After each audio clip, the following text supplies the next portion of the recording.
What's up, everyone? Welcome back to another episode of the Sixth Round Podcast, episode 48. Oh, what a, what a day, what a week. What a past 24 hours, really. Yeah, For real. we got some shit to talk about. There's way too much shit to talk about, so we gotta get into it. But before I get into it, maybe like and subscribe if you enjoy the content we got going on. Throwing it up front, maybe help out a little bit. Let's go. Into it, though. Normally, we would get right with previewing whatever events we got over the weekend. But there's just such bigger shit going on right now than fucking Yusuf versus Barbosa. Yeah, there really is. Jesus fucking Christ. With everything that's going on, like, where do you want to start? With the worst shit, of course. You gotta... Abu Dhabi's ruined. You gotta start at the top with the big news, the first thing that we got. Our main event, Islam versus Oliveira 2, no longer in place. Oliveira, 5th round of sparring, gets a nasty cut over his eyebrow. Yeah, clashed heads with somebody, and that shit just... you can't even call it a gut. That's a straight-up gash. It's deep, it's big, it's gross. Yeah. There ain't no way he was gonna be able to compete in 2 weeks with that. Even if he got it fucking soda, whatever, and then they were able to take the stitches out beforehand, that thing is going to blast open with a single shot. And it's right back open. Yeah. So honestly, it fucking sucks. It's terrible. That was This was a very anticipated rematch. The hard thing for me is I'm a little bit relieved also. So that's where I'm just like, because I'm not sure if Oliveira was gonna win that fight. You know what I mean? Like, it's just a real hard fight for him. Right. It's a hard fight, but that's why I was so excited for it, because last time I really think he just shit the bed. I think he just fucked up. He really didn't get to go out there and showcase his true skills against Islam, and it wasn't competitive at all because of that. Like, he fucked up and he paid the price for it, and he lost immediately.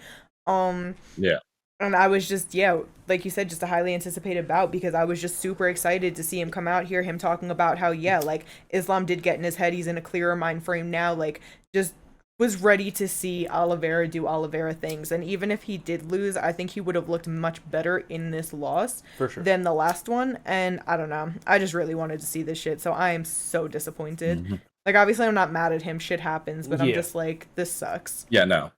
Yeah, especially with this one, because it is legitimately just shit happens. Like, there's nothing, like... The only thing that you could have done, the only thing people could say is, oh, well, maybe you shouldn't have been sparring that. Like, but that's any fucking injury ever. Like, 2 weeks out. Why? No, I know. Exactly. No, Why you would need to you be not sparring, be? but This is his last night in his home country. Like, you know what I mean? No. Like, that's where he's gonna have all his. Yeah, that's. No. I agree, but it's like, No, yeah, I know. it's trying to place people like in situations where they don't get injured. It's just like shit just happens. He might have injured himself later on. He might have fucking he could have just been like doing some last minute like jujitsu on fucking Friday and then accidentally clashed heads and got cut open. That happened to what was it, Ken Shamrock or something? Like, yeah, some dude way back in the day happened to. So it's just like shit happens when it comes to injuries. So yeah, you can't be mad at him. But I was very excited for this fight. Like, I really do think he would have done better. Oh yeah, there's no doubt in my mind that he would have been able to do better this one. But it's to your point though, it's like if you're gonna train trying not to put yourself in a position to get injured, you're not showing up in good enough with good enough preparation for a fight. You know what I mean? Especially against Islam Makhachev. Yeah. Like that, you have to fucking grind and go hard, and you know what I mean. That's just the only way to get ready for such a high level fight. No, I know, but people try play that Monday morning quarterback where they're like, oh well, if he didn't do this, he wouldn't have gotten and it's just like, well, that's because they're fucking stupid. That's not how it works. Like, injuries just happen. You don't get to plan out how an injury can or cannot happen. Like, shit just happens. You tweak the wrong, you zig when you should have zagged. All of a sudden your fucking knee's blown out. Legitimately, that's how it happens sometimes. So yeah, but now instead of Charles, we got Islam versus Volk 2, which is a good fight, but it's again just one of those things where it's like, Volk now showing up on 11 days notice. Yeah, you got to give him all the fucking credit for that, man. Yeah. Like, Volk is a beast. I fucking love him. Because I just I just gotta just for as good as Volk has been doing at 145, just absolutely unstoppable, dismantling everyone that he's fighting down there. And then he goes up. Yeah, he gave Islam, his toughest, Islam's toughest fight.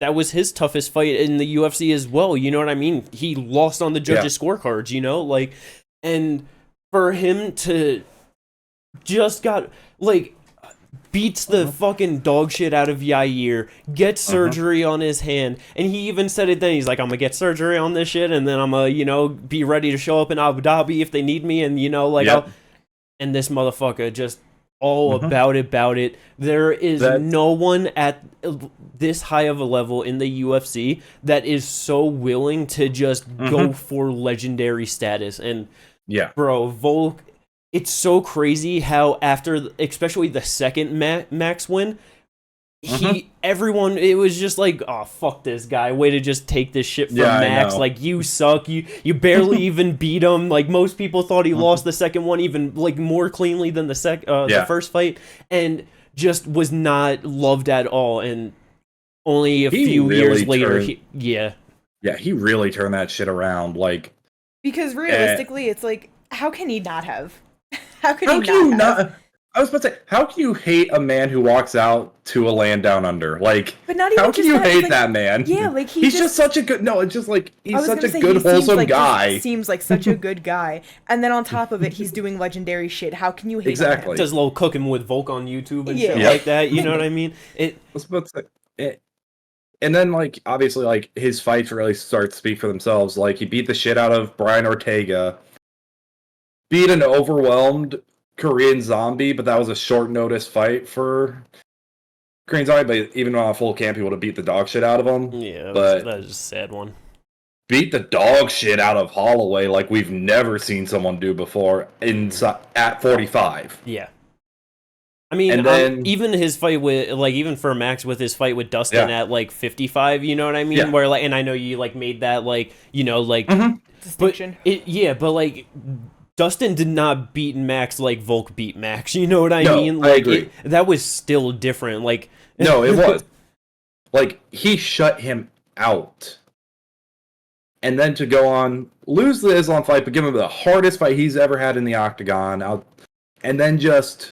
go on, beat the shit out of Yair Rodriguez, who had just beat the shit out of Josh Emmett. Like, dude is up there. Dude is legitimately pound for pound. Like, I don't care what anyone says. He should be pound for pound number one.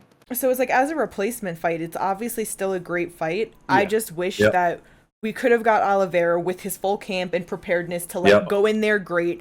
And then get the rematch with Volk and Islam when Volk is prepared. You know what I mean? And I mean, shit, even for Islam, because it's like, he was preparing for Charles. Now he has to fight Volk. You know, it's different shit, totally different people. It just... To be fair, for Islam, this is such just a shitty case scenario for his overall just resume and legacy, because it's like, because now even if he beats Volk again, and like, because he was already talking that, I want Colby to win, you know, so I can move up and, you know, fight Colby. It's like, literally his top wins at 55 to the 45 champion. Yeah, well, you know, you have Dan Hooker, Bobby Green, then he beats Oliveira for the belt, and then Volkanovski twice the second time on short notice. Like, it's just that.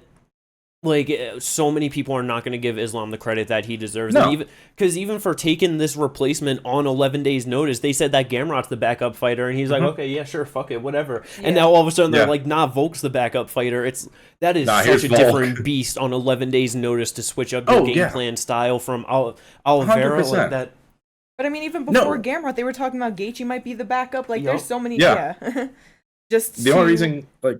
Oh, sorry, I was going to say, just to have Oliveira pull out and be like, Volkanovski, it's like, bro, you had other names in there, and this, whatever. Now, to be fair, like, even though Gaethje was given the call, because this is coming from Islam, like, they had called Gaethje, but he couldn't make 155 on 10 days' notice, which is completely fair. Yeah. Like, he was not expecting to probably fight till next year. Bro, he was So- just fucking on social media taking fat ass dabs. He is Yeah. not ready for No, fight yeah, with that's what I Islam.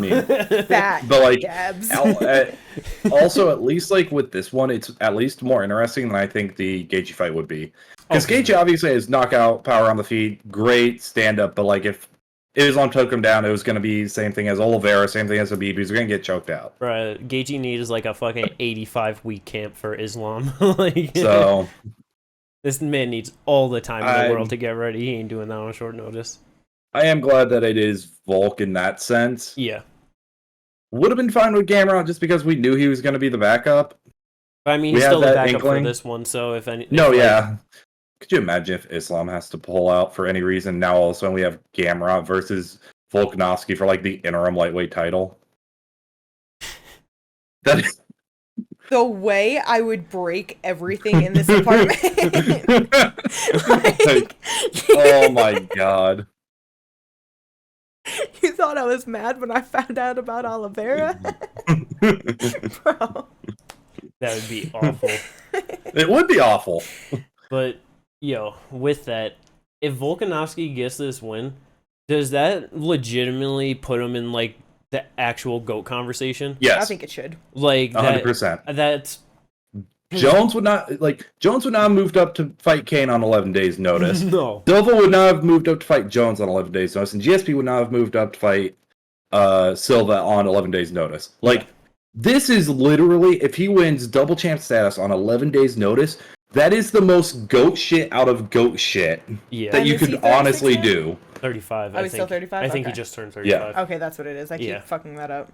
Well, because, yeah, it's like 35 and older, like, so, like, Yep. 30... Oh, okay, so he yeah, would still be getting it? 35 is, Yeah. like, that line where people Okay. Yeah. under, 170 just don't win title fights. So then, even then, yeah, Yep. he'd be that person to break that too, just being the oldest person in Mhm. those fucking divisions. Only and one add that since being fucking double Tyron champ. Woodley. I was about to say, oldest in the oldest, one of the oldest ones to win it, double champ, and take it on short notice. Like that is GOAT shit on top of GOAT shit on top of GOAT shit. Like, Yeah. what else would you like? What arguments would you have against him at that point? No, yeah, it's it's It tough. can't be It's tough to strength of argue. schedule because he's got one of the best strength of schedules in fucking MMA. Yeah, His skills are elite. He's willing to fight up at 55. Hell, if you gave him the chance, he would fight fucking Colby for the 170 belt too. I sure he guarantee it. would. bro, is Volk gonna actually be the first triple champ? So, I like, now require that. Oh my what? God. Email What him argument every would day you- until he says he's gonna do it. Yo, that would be so fucking. Never. He wasn't even one of the people in my brain of just like potential of one of the people Yeah. for being triple champ. Yeah, Mhm. that's what I mean. It's like it sucks that Oliveira's out. This fight isn't as Mhm. good as what it could have been on like actually scheduled and set Yeah. for a rematch. Oh, but if this was like but with- Islam for- 2, for the Hmm. UFC scrambling to put something together, this is the best fucking thing that they could Best have case done. scenario You know what for I sure. mean? This- Yeah. this legitimately, is best case scenario. Like, I can't think of any, like, literally their options were, like, if they only did it based on people who've won recently, like, it literally was Gamrot, Volk. That was really their only two real options. If you extended it to people who lost in the top 5, you could maybe throw Benny in there. Yo, Maybe Ilya, throw get in Poirier, here. but... Who? That'd be I mean, Ilya. Armin, sorry. Oh, Oh, Armin? I mean, what do you mean? Still If it call was, Ilya. it's fucking hilarious because if it was Armin, it'd also be a rematch. yeah, Oh shit, yeah. yeah. Jesus Christ. Anyway, Yeah. So, yeah, Abu Dhabi UFC 294 main event got totally flip-flop turned around. but so did the co-main. Yeah, because this was all Yep. announced at the post-fight press conference to Dana White's Tuesday Night Contender Series. Well, it's not Tuesday Night Contender. Dana White's Contender Series. It is still fucking Tuesday Night Contender Series. Same thing. Yeah. And he was asked, about co-main, Paulo, Hamzat. Mhm. What's the status on that? And he was just like, well, we'll know in a few hours if that fight's going to be good to go or not. And, of course, that fight's not good to go. Doctors Yeah. were like, Paulo, nope. Guess, yeah, you guys were saying that Yeah, he re-injured his shit. Well, no, it's not that it's No. a re-injury, Or- but he has staph yeah. infection. He ended up Yeah, getting it the flared surgery up. on it, but it didn't kill the infection. It didn't go away, so it came back, and he has to get more surgery for it. Yeah, So this will be after- his third. Sorry, No, this you're will be his third surgery on his elbow for this staph infection, which is kind of insane already on the and face after of a it. round of 10 days of antibiotics. 2. He's done 2 rounds of Oh, antibiotics. okay. One was 10, one was 14. Like, legitimately, he just, like, after that 14-day one, it's like, if I was his coach, I damn near would have been saying, hey, maybe this is not a good idea. Yeah, he just wanted to fight him so bad. I and- know, and like it sucks because it's like, yeah, he took the plane all the way to Abu Dhabi. He got surgery out there because he was like, no, it's not that big of a deal. They'll get rid of the shit. I'll be fine. Just for 10 days ahead of before the fight, it flares back up real bad, and it's like, well, back in the hospital, back getting surgery. I guess this can't happen. And not even because of him. The doctors won't clear him, but he would still fight if he could. And that he would have, sucks. because I loved the this only fight. Yeah. the only reason he apparently brought this up was because I think it was Henzo Gracie. It was one of the Gracies brought this up to someone and said, yeah, he has staph infection or something. And I feel like if that had not happened, he would have tried the Kevin Lee thing of putting makeup on it to get past the doctors. Probably. But because he had to announce it essentially publicly to be like, yeah, no, this happened, like, it just is what it is. Yeah. Yeah. This is such a good test for Hamza at 185 in the top of the division too, because Holla just a big guy. He's got some decent takedown defense. Like he was originally a jiu-jitsu guy, coming into fighting. So it's like, honestly, you want to know what I'm low-key the most disappointed about? And I know this is selfish because it's a good fight and there's so much more to this. I wanted to know what they both weighed in at. I wanted to see them on the scales. this fight could have happened at fucking heavyweight. Like, I was genuinely curious. Like, Hamzat just steps on the scale and he's actually fucking 210. Like, your problem. And Hamzat steps on the scale at fucking 212. Like, your problem. That would have been, I will admit, that would have been hilarious if that happened. But as much as I joked around at before the podcast that, at least Paulo's not fighting. No, I actually did want to see this fight just because it is Hamza and Paulo. Like, and to have it fall out is the problem. Is I don't like that it had to fall out. Like, if it had been a different fight beforehand, obviously I wouldn't care that much. Like, in terms of Paulo being in it or not, but this is a really good test for Hamzat, and it is. I just really would have wanted to see this fight just because it is an interesting, because we haven't seen Hamzat against anyone who's really good at 185. No. Well, the best person he fought at 185 was Gerald No, Marchard. but I mean, we're gonna see it because he's got a new opponent at 185. So yeah. So obviously, Paulo pulls out, has to, gets pulled from it. And so the UFC, it was confirmed beforehand that even it was announced that he was out, that they were talking to multiple people. Yep. So the thoughts were going around. It's like, is it gonna possibly be a Robert Whittaker? Is it gonna be a Sean Strickland? Is it gonna be a fucking Usman? Is it I heard a lot of people talking about a lot of different names. Can I just throw this out there? Yeah. I would have had to throw Strickland in the baddest motherfucker GOAT conversation if he just was yeah, I'll fight Hamza on 10 days notice as a champion. Yeah, holy shit. When people were saying Strickland's name, I was like, what are you he is not. The UFC he said that he do wanted it? a little bit of time off. He's not defending his title on 10 days notice, flying out to Abu Dhabi to fight Hamza, bro. No. But if he did, holy shit. If he did that and won that shit, he's my the God. fucking GOAT right then and there. Fuck Volk. It's all about fucking Deshaun Strickland, motherfucker. But Grab no, the the fucking names. do-rags and Henny all night long. But no, there were a bunch of names being thrown around and then tossed down immediately because they either didn't accept or it was whatever. Vittori was thrown out, but he didn't accept. Cannonier was thrown out. He didn't accept, which I'm kind of surprised by that one, but that's fair. He even said that he didn't really want to fight Hamzat, you know what I mean? No, I know. But yeah, so the one that steps in, former welterweight champion, motherfucking the Nigerian Nightmare, Kamaru Usman, on a 2-fight losing streak at what, 36, 37 years old now? 36, I think, still. 36. Going up to 185. He's talked about moving up before.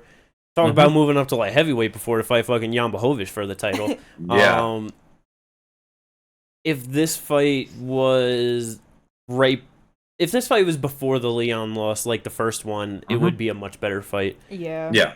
But Usman is just not the same anymore, man. Like it's so noticeable at this point. I was about to ask, is Hamzat about to do to Usman what Usman did to Woodley? Because that is a very real possibility. So, like, especially considering they're moving up to 185. I don't think that it'll be that dragged out. But you know what I mean. But like, just completely dominate Usman. It's very possible. Like I honestly do think that. I think he's old. I think his joints are kind of shot. I think he's slower. There's Hamzat, one thing. I'm sorry. I was just gonna say Hamzat just being bigger than him too. You know, like yeah, much bigger than him. It's just yeah. There's just a couple things I'm worried about for Hamzat. One, he's not the smartest IQ guy in there. You know what I mean? He likes to fight with his heart and his emotions sometimes. You know what I mean? Yeah, his striking is gonna be the issue more than anything.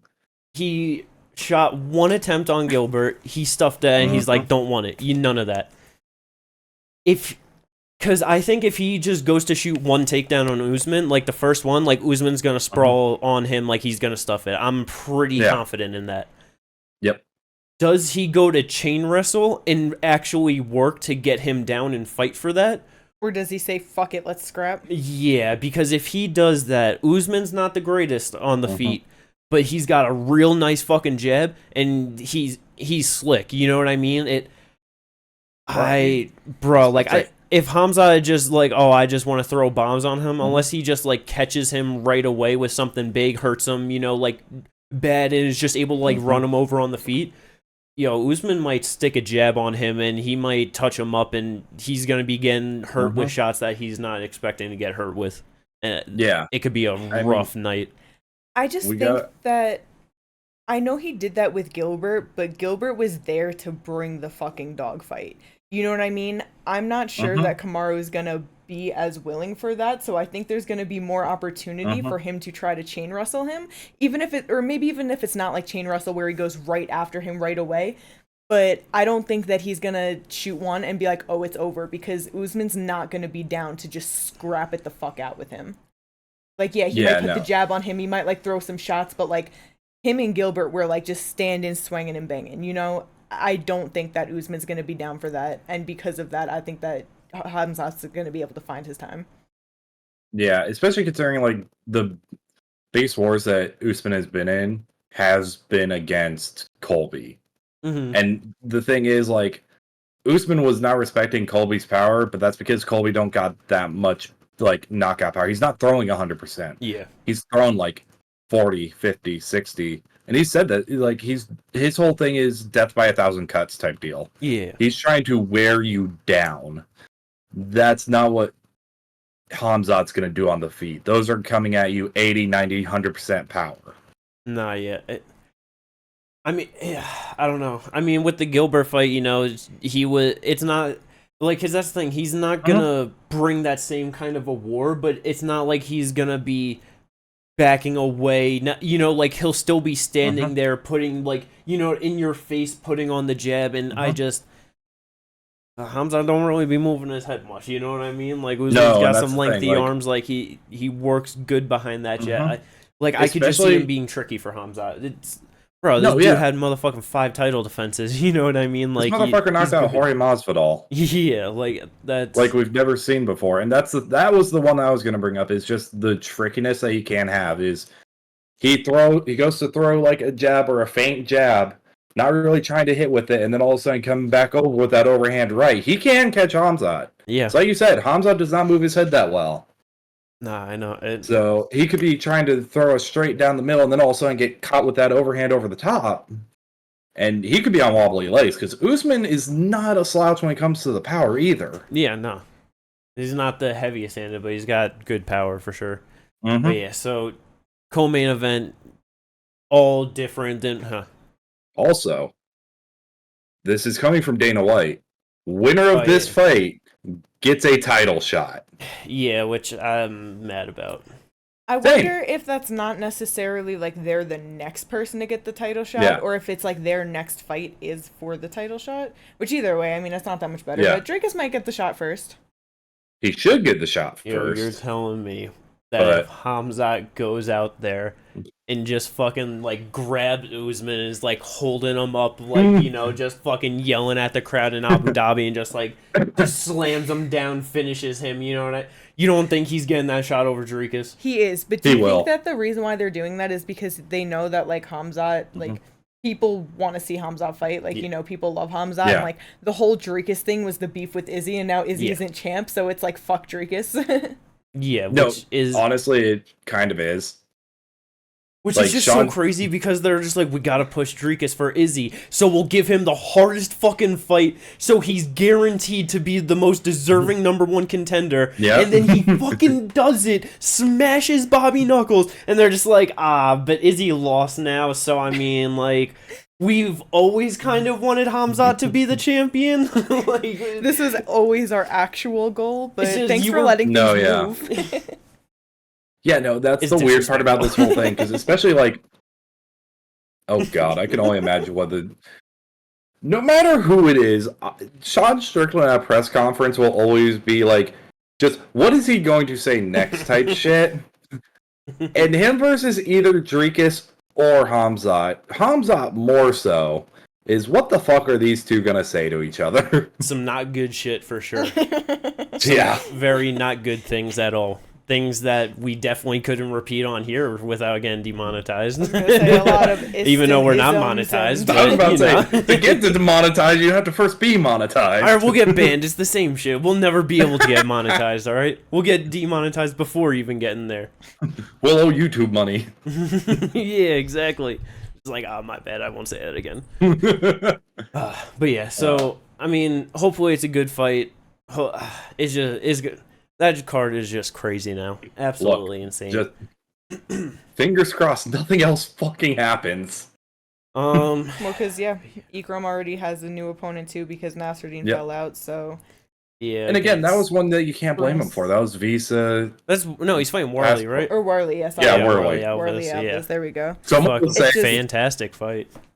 Yeah, someone was saying throw a Warley out, just have Ikram and Hamzat fight. I'm just like, what? That does nothing for fucking Hamzat. Yeah, nah. Fuck that. But the bad news doesn't stop there, folks, because two main events are also out throughout the rest of the year. One of them allegedly. We don't have actual confirmation on. That's true. But one of them. First one, for his Razor Blades, is out of his bout against Jailton Almeida, which is very sad because that was such a good grappling match at heavyweight. That was gonna be. Oh yeah. But none other than the motherfucking Black Beast, Derek Lewis, is like, yo, a guy that's just trying to do jujitsu. He's like, I got a 6-pack now, brother. That shit don't work. Yo, even Gordon Ryan was just like, yeah, there's a thing to fucking those guys that are just so big and just stand up. Like, you gotta grapple them differently. But yeah, so he's stepping in for that main event in Sao Paulo. Bro, if Derek Lewis knocked... That's the thing. Like, that was about to be what I was about to bring up, because Jailton Almeida's chin really has not been tested yet. No. And for your chin to this... For your chin's now test is Derek fucking Lewis, tied for the most knockouts in UFC history. Yep. If you ain't ready, you about to get chin checked. Yeah. Bro, I got a feeling that fucking Derek Lewis is about to go down to Brazil, knock him out, and then just say some very out-of-pocket shit, and everyone's just gonna love him even more. Yeah.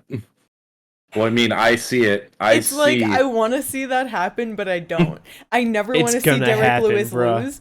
So like I have to root for that, but it just kind of sucks Yeah. that like the guy coming up in Jailton just like, you know what I mean? He's definitely not supposed to win this fight, and that's exactly why he's knocking him the fuck out. Yeah, I was about to say, I can see it, because Jailton has shown he likes to shoot shots out from a distance. Bro, Derek Lewis is flying kneeing this dude as soon as the fight I was starts. about to say, or the Curtis Blades knockout, just straight up, just uppercut straight to the chin. Isn't it Jailton Almeida that like he has put every opponent that he's fought in the UFC like on their ass in the first like 40 seconds of the first round? I'm pretty Yep. sure that's the stat. Yeah. And Derek Lewis is gonna know that. Trust me, his coaches will know that, and they're like, Oh no, I know. knees and I was just making uppercuts. sure that that's what it is, and it's like, yes, do you think he's gonna? Bro, How do you I think he cannot handles wait. he's it? gonna shoot How him. do you think he handles Derek just being like, I stand? Bro, Does Derek stand? That's the thing. He didn't stand against Sergey. He didn't. But you didn't have a six-pack against Sergey. Yeah, That's he has true. a 6-pack now. This That's is true. mythical fighter Lewis. Bro, I just got a good feeling about Derek on that one. No, I don't feel know. you. I'm just Like I I know. love it and I hate it. yeah. I But- just hate it because Jailton is there to help be the future of the heavyweight division. Yeah. With Ain't happening. like it's what he's And supposed Lewis to be is gonna doing come right now. crush Is this shit. I know, because it's supposed to be him, Pavlovich, Tommy Aspinall at the top, and now he's about to get. He's potentially Lewis. going to get steamrolled by Derek Lewis. Yo, Derek Lewis coming back, knocking them all out, and grabbing that title. Let's fucking go. Could you imagine? I could. It's heavyweight, brother, and it's Derek You're Lewis. not wrong. You're not wrong. But yeah, so that's at least a good replacement that we got out of that. And it's more than 10 days out. Yeah. Like, you got at least a month. Yeah. Next one is, like you said, allegedly, Piotr Jan is out of his main event against Song Yadong. Very sad. Yeah, I'm Yeah. upset about that one. This is... Bro, this year's been fucked, man. Fuck this year. 2023, super cursed Mhm. for just card pullouts, but mainly injuries. Mainly Yeah. just a lot of injuries this year. Yeah. No, yeah. Because, like, with Curtis Blades, like, the reason he got pulled out, he ended up pulling out, he injured his ankle. Yep. He wasn't planning on pulling out. And then as he's like trying to push through that, injures his other ankle and his force pull out because he was favoring it so much. Yep. And, which sucks. Like, and then with Piotr Jan, again, this one's allegedly, because it's allegedly, like, Song Yudong's manager texted him, and he posted, like, the screenshots on TikTok. And again, like, it's like, What a way to announce it. so, I know. That's why I'm like, I've not seen anyone else actually reporting this right now. So I'm kind of like, We'll see what happens. that's why I put the allegedly in there. Because Yeah. it's just like, is it actually off? Yeah. We'll see. But yeah, so I don't know what the UFC will end up doing with that. We'll see if he is out, who ends up filling in. But some forgetting to mention too with the Volk Islam fight now, that because obviously they started announcing fights for the pay-per-view in January, and the rumors were it was going to be Volk versus Ilya, even to the point where Ilya was on like some Spanish It was on thing. Spanish TV network. Yeah. And he was just like, yeah, no, I'm going to be fighting. It's looking like I'm going to be fighting Volkanovski. Like, nothing's like signed yet, but Yeah. it's heading in that direction. So Volk is saying that all things go good, you know what I mean? That he's hoping he wins, no injuries, turns around, and he's still fighting Ilya on January. Yep. I think he can do that. It's He October. could. I truly think He he can could. turn around by January. But it just all depends, like we Yeah. said before. He'll be Like, fine. But if he can turn around, and depending on how long he might be out for, we might end up getting Ilya versus motherfucking Max Holloway for an interim title on that January card. mhm. That It is what it is. Do you think they're It is. expecting Taporia to win? and that's why they did it, because obviously Max really is the only person that you can put in there. Yeah, realistically, it is only Max at the moment. If this is what actually ends up happening, Max is legitimately the only person you can't put in there at the moment. The only fucking person. He's on a winning streak. Yair literally just lost the interim title to Volk, or the unification. Brian Ortega, Arnold Allen, who just lost to Max, and then Ilya. It has to be them. It just. I mean, if fucking Holloway beats Arnold Allen, Korean Zombie, and then Ilya for an interim title, he deserves that fourth shot anyway. Yeah. He does. I don't think anyone would really have a problem with seeing that fourth fight after that too. It's weird because when you talk about strength of schedule, Max Holloway, even though he is no longer champ, is still with the people he is fighting, because he's fighting all the people who are supposed to be Volkanovski's contenders. He legitimately is still making GOAT conversation arguments with the people he's beating. Yeah, that's the fucked up part. Is this dude is still no, he could just end up being the GOAT, but not have the fucking title defenses or having all the title fights. Because if Volk wasn't there, Max would be champ, and all these would just be title defenses. He'd be racking up. These would all be the top deserving guys at the time. You know what I mean? It's crazy. But so we'll see what happens with that. Some other fights that did get announced though. Going over to the bantamweight division.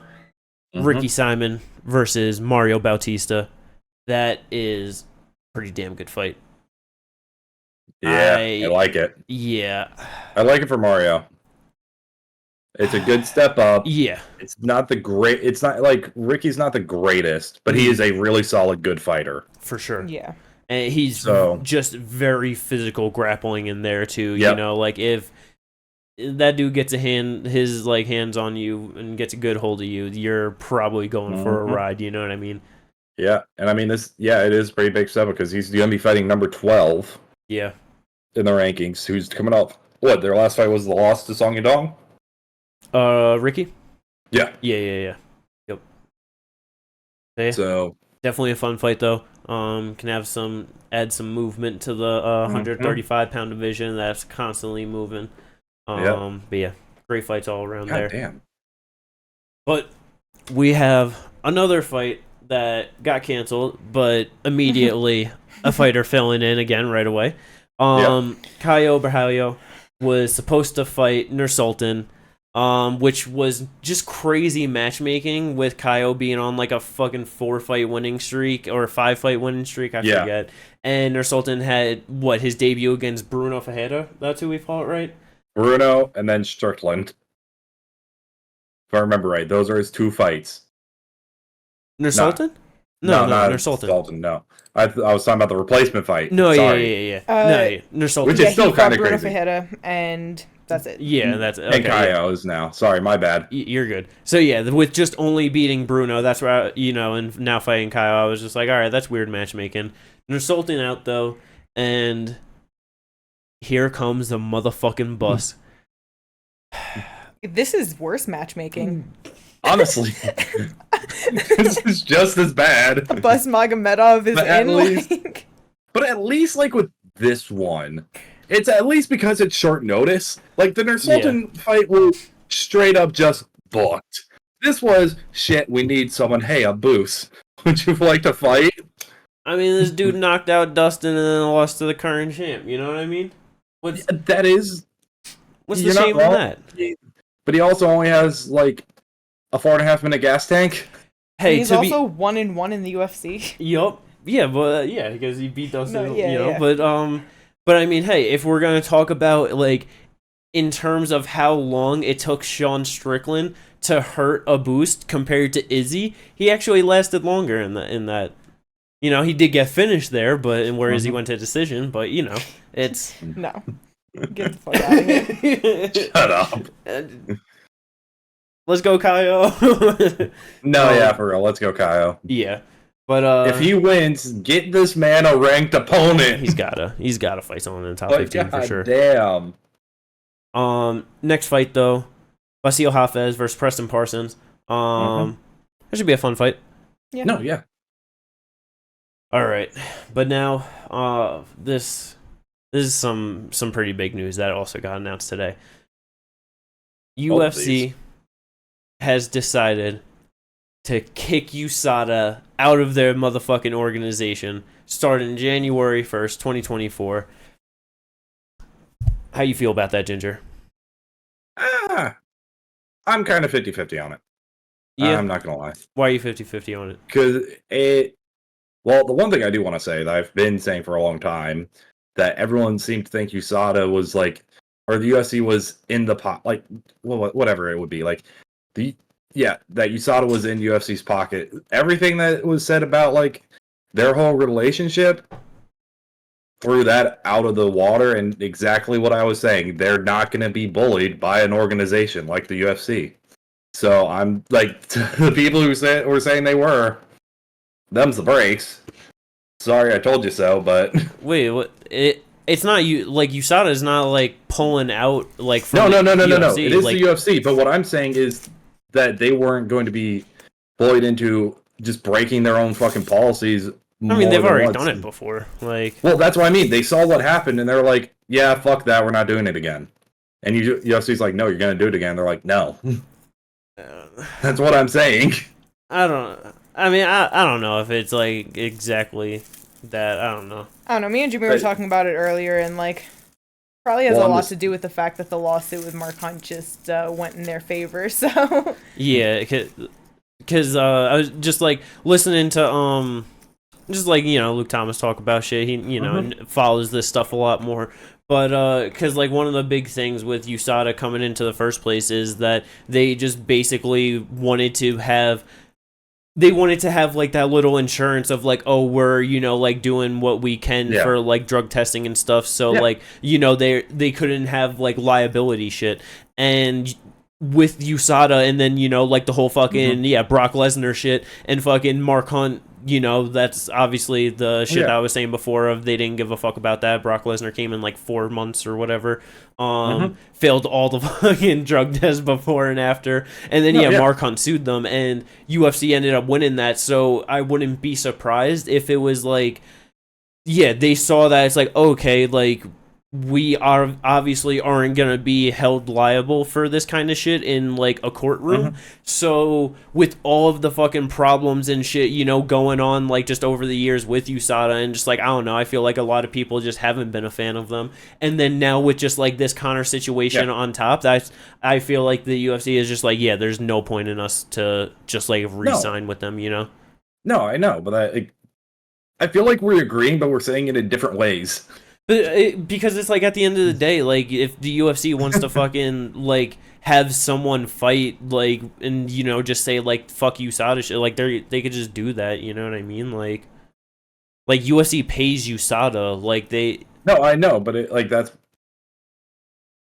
You know, so like that's what I'm saying. It just like optically it looks bad when you do that though. It just like undercuts the whole thing. Like.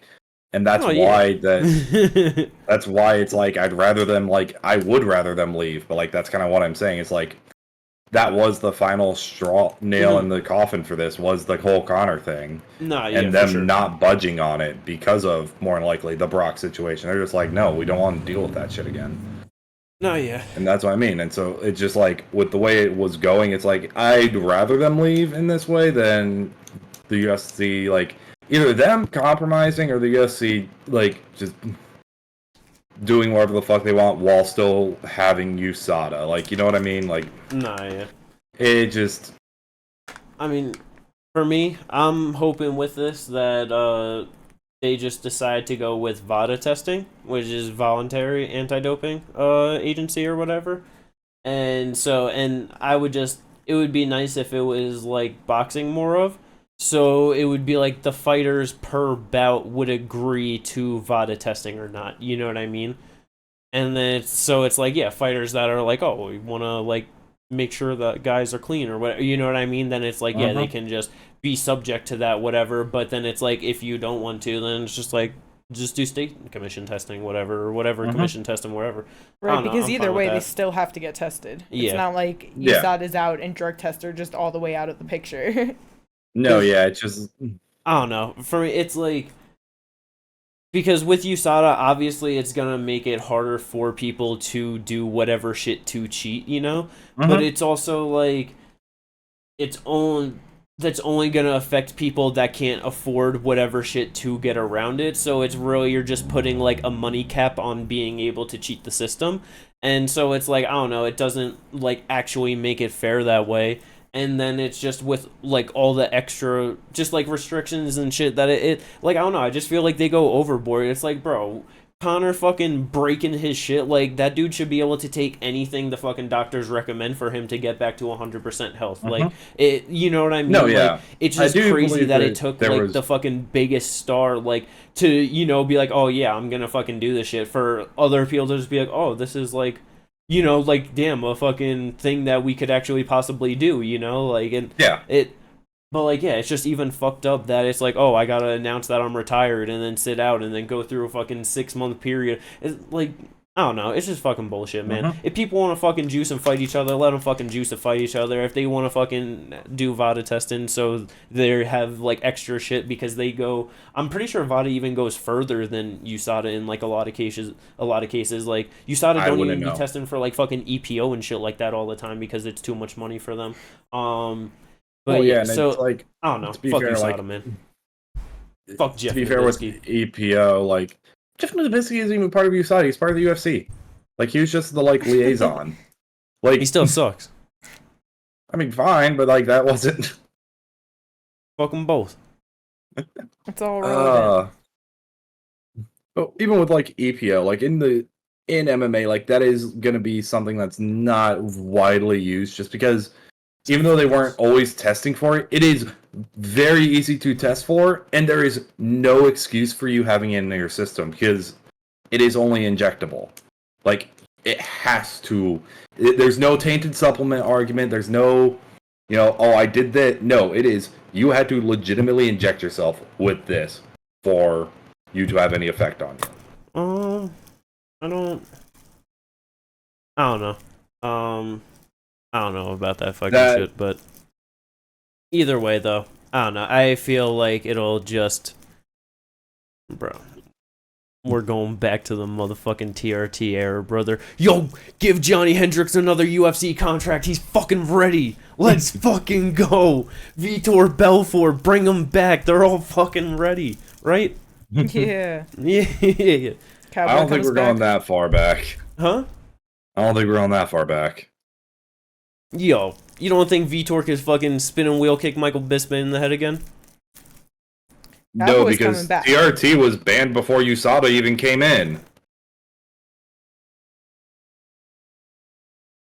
No, it legitimately was. I know, it was like 2013. Yeah, I was about to say, they were getting caught old school style with state commission tests. Yeah, because they're just awesome.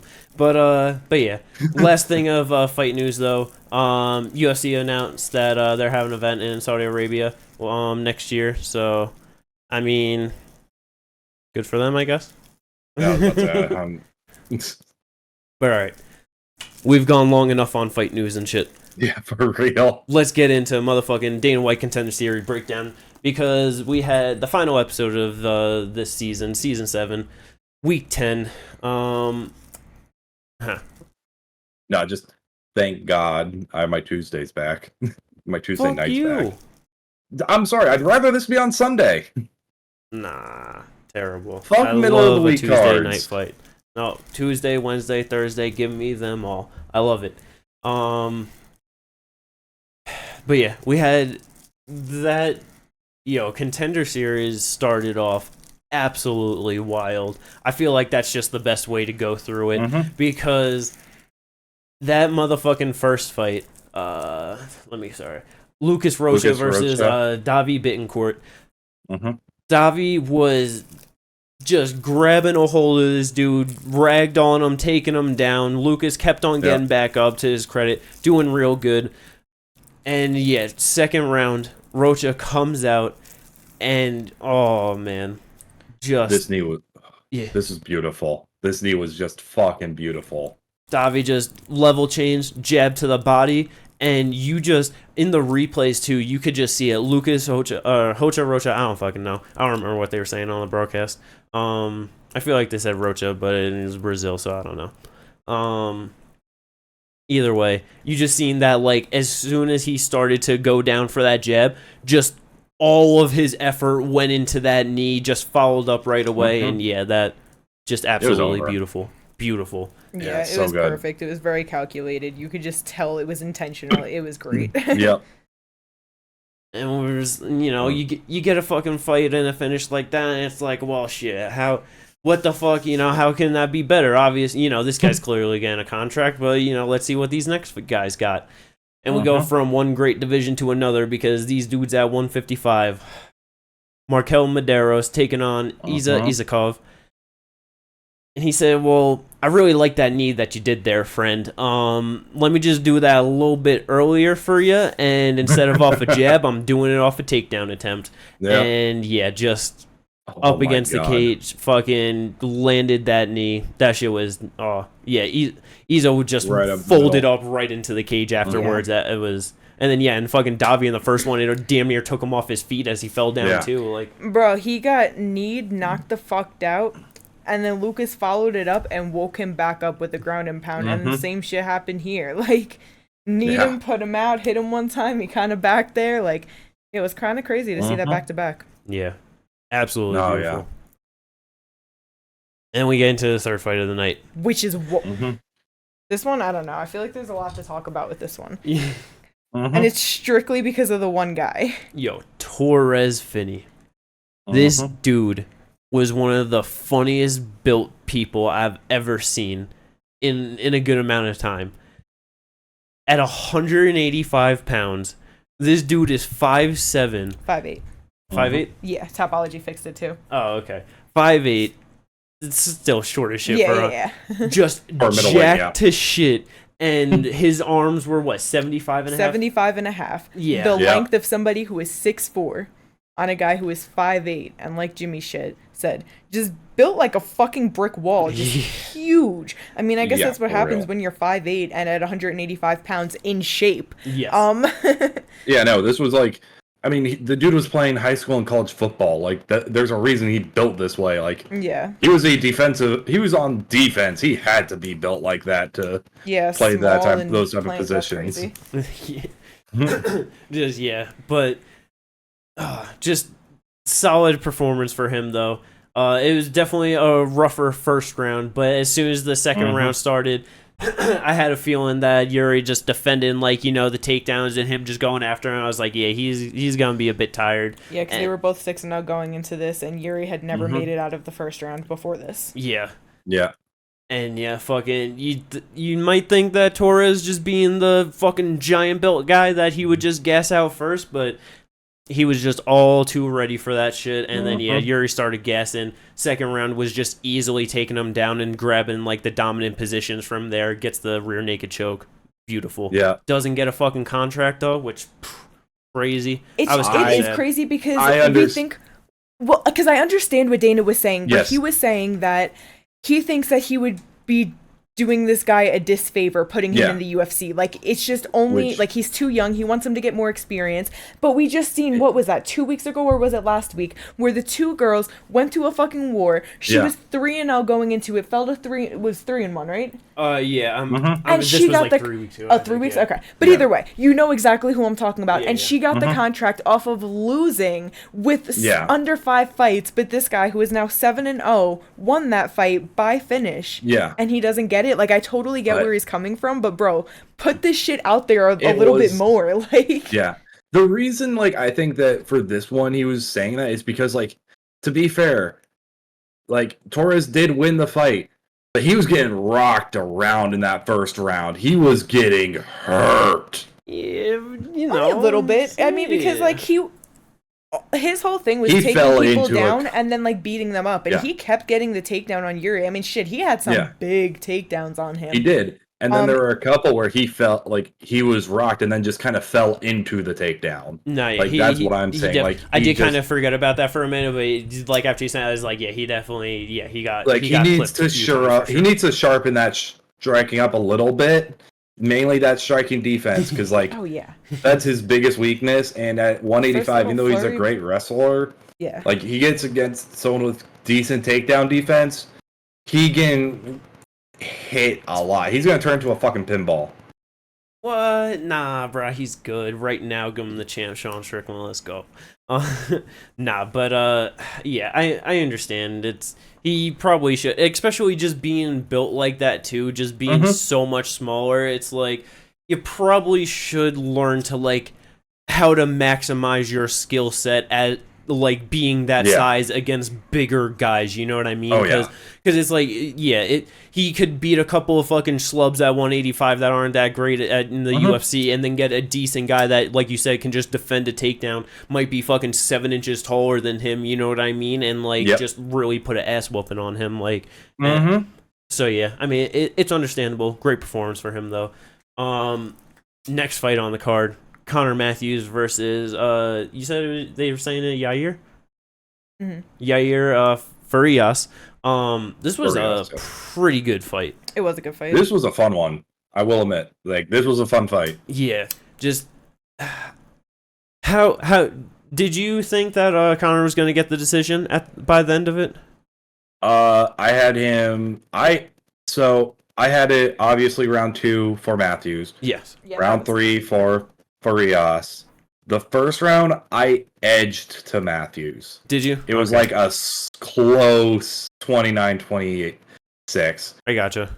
In the way I was scoring it live. Yeah, it was kind of crazy hearing two of the 3 judges giving a 30-27. Yeah, that was weird to me. Like, but the second I heard that, I'm like, Matthews did win that. Once he said that, I'm like, okay, Matthews won. Yeah. Because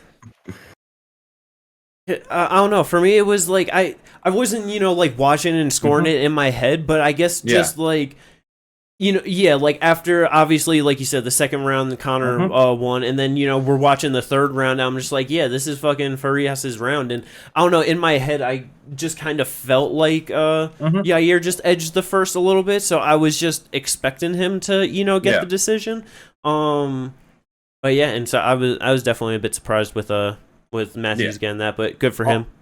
I'll be honest, I was in a VC with one of my other friends, and we were watching this fight. I asked him who he thought won. He said Matthews as well, but he doesn't know a lot about MMA. But I was telling him, I'm like, look, I could easily see this. I could see this going to Matthews, but I could also, that second round was all Matthews. Yeah. And that could potentially be a 10-8. I could see this maybe going to a draw. The thing about it, though, first round. Honestly, I remember thinking that as well, too. Well, I remember you saying it, but I thought it was a joke because, like, even with how badly Farias was not in the fight round 2, it's not like Matthews was doing enough for it to be a 10-8. You know what I mean? Yeah, it was just like how bad he looked. Like Farias was just like clearly exhausted, but like I wouldn't say that was necessarily due to like damage or like control. You know what I mean? Like I mean that he got a fucking chin on him. I was gonna say he ate some giant shots, but yeah, Matthews was ripping a shit ton of body shots on him. He had some real nice kicks to the body that landed clean with some nice sounds to him. Yeah, I mean 145 though, man. These fucking smaller divisions are awesome. Oh yeah, and you would think going into the co-main event, flyweight fight. I saw this. I'm like, oh great, we're gonna really get some good fight. Good fight. I saw Hatman. I was like, oh, this is gonna be beautiful. And nope. This fight was pretty dog shit. Yeah, Rickson zenied him. He spends Zenid him. He literally spent the entire first and second round circling around the cage, staying out at distance, backing up, circling around. Andre Lima had tried like throughout those rounds, just like landing things, and he was getting in there and landing, but like I don't know, it didn't seem like he had much of a drive to keep it going. Like he really just let Rickson back up and circle around. So the majority of those first 2 rounds was him just walking him down and Rickson just back and forth, and then few shots lands. And then the third round, Rickson was like, "Ah, shit, I gotta pick it up." And I don't know, it wasn't great. No, yeah. It wasn't great, and like the thing is, like, I was just as I was watching, I'm like, I don't think Lima's ready. Like, obviously, he has some skills, but if he can't corral Rickson into anything, like, he's not cutting off the cage at all. He's just following. Like, I was like, I wonder if it was just like, honestly, like the nerves of being on the Contender Series mixed with the frustration of having an opponent who doesn't want to fight you. Right. Because they were also saying how many like kickboxing and Muay Thai fights that he had too, and it's like in that shit you can't be like backing away like that. You know what I mean? Like you gotta like. So I wonder, like you said, mix with the moment. Just because he's 6-0 going into it against a guy that was 14-1. So he's not really used to dealing with that, and so it's like that's what I'm saying. Like, you know, with it just being the Contender Series and expecting to be able to fight someone, and he's literally spending 10 minutes just backing up and circling around and not doing anything. One shot back away. Yeah, he's probably like, what the fuck, you know? Because like for lack of experience, I guess in MMA, yes, but they did say that he has a brown belt in jiu-jitsu, and yeah, he has like, I don't even remember how many fights they said in Muay Thai kickboxing, but it was over 60, right? Yeah, I thought they said like 80 or something. Okay, that's what I thought, but I knew solidly over 60 fights, over 60 wins at that. But yeah, so it just not great. Ends up getting the contract though, which I mean, you know, that was like. Very surprised to see him get that and not Finney, who actually got the finish, you know what I mean? But I did not expect Lima to get the contract because of the reasons I'm saying, where he wasn't coming off the cage. Because, like, yeah, he's going to get into the flyweight division, but there are a lot of guys who have really good movement who are going to be able to do that lateral movement side to side. Bro, what's he going to do with fucking Tim Elliott? Just fucking... That's what I mean. Just fucking running backwards like this, you know what I mean? No, but like, you see what I'm saying? Like, there are a lot of guys who have that really good movement, who if he does not learn how to cut off the cage, he's gonna have a very hard time. Yeah, I mean, but I was saying it to Jimmy though that it really all depends on how Dana's feeling, because he's either gonna blame Lima or blame Rickson, and he went and blamed Rickson. He was like, you know, it takes two people to fight, and you had one person who didn't want to, so not your fault. Yeah. But yeah, so then. We have that bad fight, and then we get into the main event. Varys versus dude with an amazing name. His nickname is Are You Not Entertained? Cortavius Romeus. Just absolutely beautiful. Very hyped as soon as I saw his name. I was like, let's fucking go. And it took like 5 seconds for me to be like, shit, Cortavius.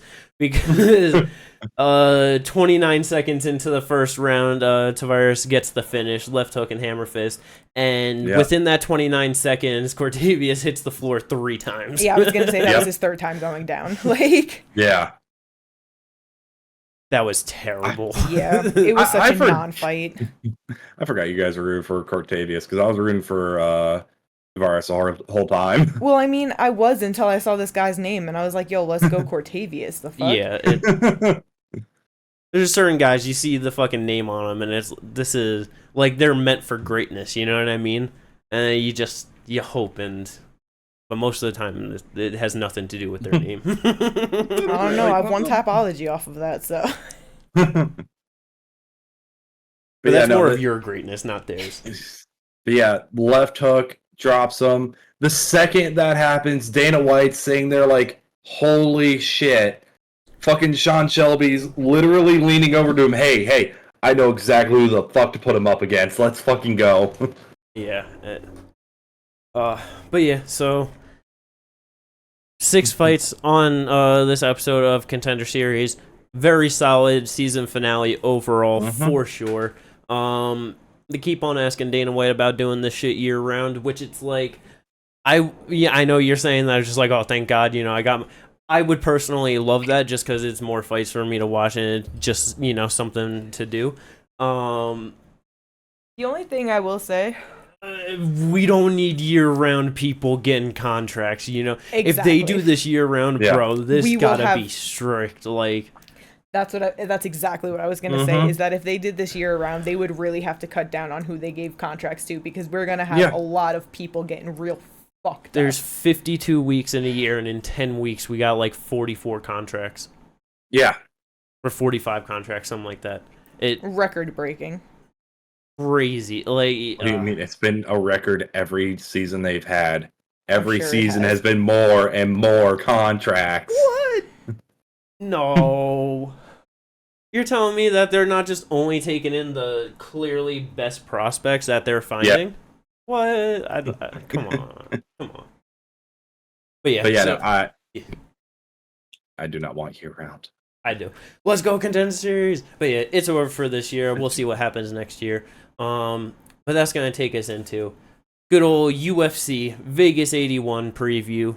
What? Also, because we didn't mention everyone who got contracts, we only mentioned like 2. All right, everyone but Finney got contracts. Yeah. Yeah, all the winners got contracts. And Tavares, freaking Lima, Matthews, Medeiros, and Hoja. Tavares was offered the fight, the rematch against the guy who took him out of Contender Series 1, Week 5. One of the worst stoppages at 297, sorry. Yeah. Straight up on the show, like, just offered that fight. Yeah. I will admit, that was cool to see. That was. Yeah, that was very emotional in his win. Like, yeah, that Oh, was yeah. awesome. But all right, this card is not great.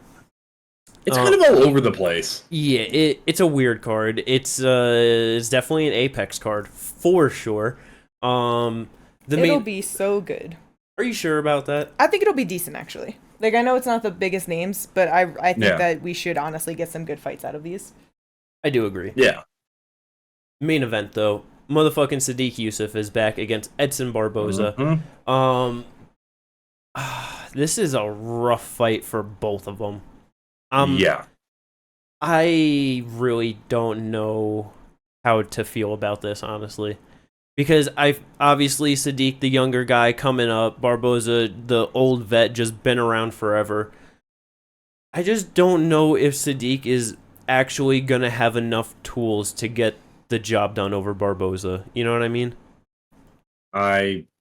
Honestly, I can agree with that. I can see where you're coming from. It's just like Barbosa's that guy. If you are not like Barbosa's own tool, if you are not on the up and up, you can get finished. Yeah. Very quickly. Well, that's what I was going to say, is that if Barbosa doesn't finish Sodiq, I think Sodiq could win the decision. I'm good on that. I can see that, honestly. It's just all gonna kind of depend on, like, I don't know. Like, he won against Billy Quarantillo with that beautiful knee. Yeah. But also, just he got fucking destroyed by Bryce Mitchell. And not just on the ground, on the feet. Yeah. He was getting pieced up. So But- it's one of those things where I'm just like, But you know, where do I lean? it's like the threat of the grappling too. You know what I mean? Like, No, I know. I know it. I don't know. Also lost to Giga. Lost to Dan Ige. Yeah, but he should have won that Danny Gay fight. To be fair, Yeah, it was a split loss. that's some bullshit. No, yeah. But yeah, this is just I don't know. I really don't know how to feel about this fight. I hope that Sodiq Yusuff wins just for the division, so we can get some new names moving up. Fuck, man, yeah, I don't know. We'll have to see what I end up picking for Tapology. I don't know what the fuck. This is just a hard one. Yeah, I know. This one's a hard one. I'm even in that boat. I just... Yo, if Edson can get this done, that'd just be so awesome for his career. Oh, for sure. It would be. But like that's the thing. If Edson wins, like where the fuck does he? Where does he go? Like I feel I would just. It'd be cool to just see him in like a big fun fight, but it's. Who do you put him up against at featherweight for that? Him versus Josh Emmett. Yeah. I mean, shit. You want to really put?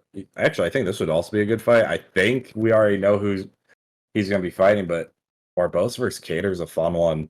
It's Cater's boxing versus Barbosa's kickboxing. That's a fun one.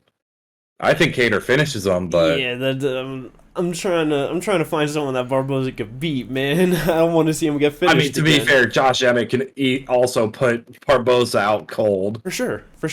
But I feel like that's a much more winnable fight stylistically. You know what I mean? Stylistically, I agree with that. But yeah, I don't know. Either way, I don't think whoever wins is gonna be feeling too great after the fight, and they're gonna probably find themselves with an opponent that they're gonna be in the same situation as just another monster that's just awaiting that. Like, yeah, 145 is rough, man. It's one of the 3 hardest divisions: bantamweight, featherweight, lightweight. Yeah, for sure. Like, this co-main event, though, this should not be the co-main event. It's fucking absolutely crazy that it's the co-main event. Jennifer Maia versus Vivian Araujo. Put respect on their names. Nah, man, get the fuck out of here. This is not the co-main event. So I'm just gonna go to the real co-main event real quick. Jonathan Martinez versus Adrian Yanez. This is a fucking great this is fight. a fight. Hell yeah. I was about to say, I think it's our Jimmy. Is it our boys fighting each other? Yes. Yeah. Bro, I have been so high on motherfucking Jonathan Martinez since he made his debut. 29 years old now. He's 9-3 in the UFC on an amazing win streak. 5 fights. All of them decisions other than the leg kick TKO win over Cub Swanson, which is just fucking amazing. Last win, Saeed Nurmagomedov was nowhere near favorited to win that fight, and he just put it on Saeed. He didn't have shit for him. Absolutely beautiful. But fucking Yanez, man, he was on a little bit of the reverse side. He was on a great streak, but that last loss to Rob Font was a rough one. That was a real fucking school and humbling moment of, yo, you got to work on your defense, man. Like that. Oh yeah, he's a great boxer. He's a great striker. He can do it all, but he just gets touched up a little bit too much, and against certain people you cannot allow that, and especially at 135 pounds. Oh yeah, no, I agree with that, but I feel like this is going to be a fun fight for however long it lasts. It definitely let's go is. Yanez. I don't know if this one, I feel like if it gets finished, it might be Jonathan Martinez getting another leg kick TKO, honestly. It might be. It's entirely possible. But yeah, this is gonna be a great fight, though. I don't know. Do you guys want to actually talk about that co-main event? No. I really don't got anything to say about it. It's Jennifer Maia versus Vivian. 35 and 36 at 125. Yup. 2-fight winning streak versus 2-fight losing streak. Yeah, like, okay. Neither of them fight for a title anytime soon. Neither of them really, like, I feel like either way, whoever wins is possibly going to lose their next fight. Yeah, probably. It's like 125 has a lot of good fighters coming in right now, so who cares? Let's just get these fights over with. Let's go. This next one, though, on the main card, this is a pretty damn fun fight. It was supposed to be Michel Pereira versus Marc-Andre Barriault, but here comes motherfucking Andre Petrovsky filling in on short notice. Yo, this is a hard fight for Michel Pereira. Yeah. Like, holy shit. Like, one, stylistically, kind of a completely different matchup. Yes. And then two, fucking Petrovsky, like, he's going to be coming in, I think, with a little bit of a chip on his shoulder, because everyone's been criticizing his chip on his shoulder. No, I know, but even more of one because of how he's been getting criticized over the last one against Gerald Meerschaert. Yeah. Like, I think he's going in there to prove a point. At this point, so. Yo, but is Michel Pereira at 185, is he gonna feel as good as he used to fighting against fucking terrible people on the regional scene? And is he gonna be fucking backflipping, cartwheeling, fucking dancing? What do you mean? I could easily see this with the way Petrovsky fights and the way Michel fights. The thing you were saying about Almeida Lewis fly knee KO, I could see that here. Yeah, I'm not gonna lie, I did not realize Michel Pereira was only 30 years old. Yeah, Michel is young as fuck. Records like 28-11 and 2 no contests, and I'm like, oh, they're at least 33, right? At least 33, 34. Just 30, I'm like, oh. In his prime. About to go out there pulling Donkey Guard and is gonna fucking kick Andre Petrovsky in his face as he shoots a takedown. Yo, that'd be hilarious. was about to say, he just turned 35 days ago. Yeah, Andre 2 years older than him. Jeez. Fucking these Brazilian fighters just built different, fighting so much younger. Like, Built different. but yeah, that's gonna be a good ass fight. I don't know if this is gonna be a good fight. Well, Chavez is finishing Lucero. Lucero's getting cut. It's gonna be a good fight because we're gonna see some action. You know what I mean? It's fine. Yeah. yeah, it's the same shit as the last time we previewed it. This dude's 0-4 and now 1 no contest. Should have been finished in the Yeah. first round, but I forget who the ref was on that fight. Taeyong Yeah, just Taeyong. I mean, to be fair, he was checking the arm, like his arm was there, and then you see it drop. You're gonna limp. think It's that like, he goes unconscious. he went out. Like, So- I'm sorry, but like you as a fighter, also like you have to relax and stuff. But you also have to be aware, like, hey, he's been grabbing my arm. Maybe I shouldn't just completely let it fall limp Yeah, in front of him. but this is gonna be Like- at a catch weight this time, 130 pounds. Yep. But yeah, let's go, Shirez. The opening bout on this card, though, this is a good one. It was booked before, got canceled. They're going back to it. Motherfucking C-Rod versus Cameron Sayaman. Yo, this is such a hard fight for Cameron. I'm so Yeah. sad. So he about to sad. hit Christian's record. 9-1 versus 9-0. Yo, if his coach before the fight starts gives him the biggest kiss ever, he's fucking got this, brother. Wait, why is this sad? C-Rod's gonna win. That's good. No, Yes. Cameron on my big draft, man. Fucking big draft. I'm winning, so I care about it. Fuck the other draft. I haven't even looked at it in a few weeks. Like, nah. This is a good fight.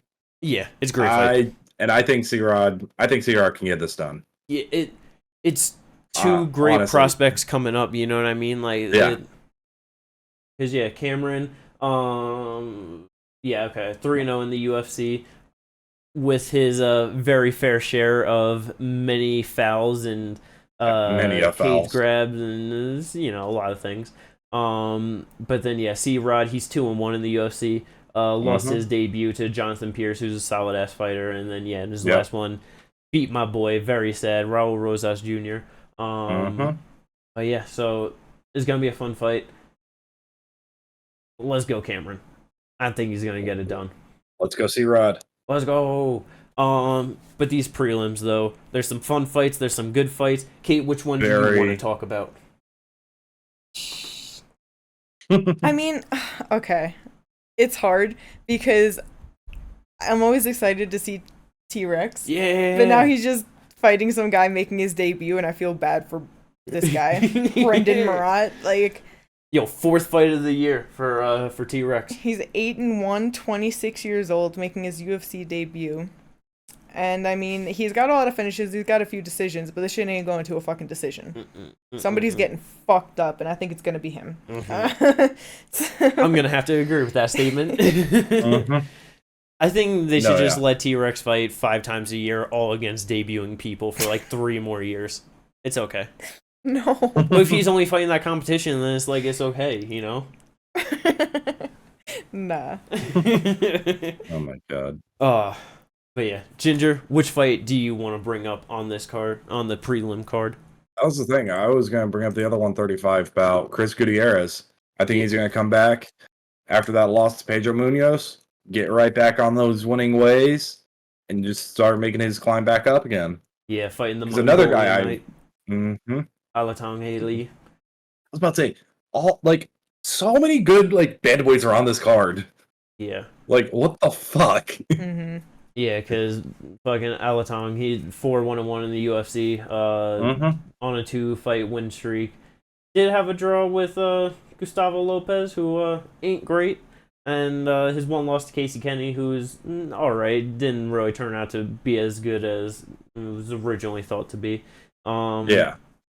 But yeah, I'm gonna agree with you. I feel like Chris Gutierrez is gonna look real good this fight. Gonna get a solid win, get back on that winning track. I feel like the only other one that's somewhat of mention to bring up.